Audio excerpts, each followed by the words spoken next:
Magandang umaga po. Pangalawang destination po namin. Wala pong signal kaya po hindi po ako makapag-live. Nandito po kami ngayon sa man-made forest ng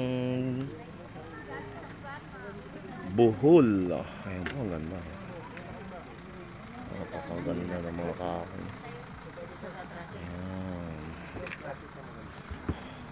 At higit sa lahat po, ang pinakamaganda, ayan po. Ay! Mali pala. Mali.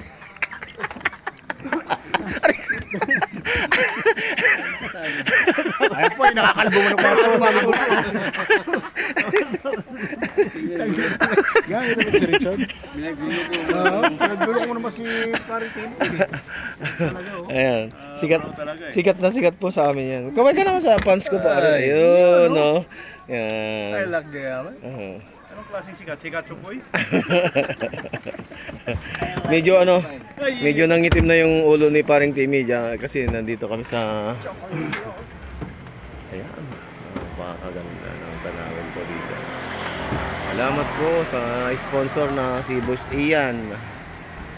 Nakapunta po kami ngayon dito sa Chocolate Hills Man-made forest ng Bohol. Ayan sila. Ayan ang bus namin. Ayan. Yung pinakamaliit dyan. Ayan po ang bus namin. Ayan, magandang medyo haggard na yung mukha natin. Salamat po. 360 po ako. Nasa ibabaw po ako na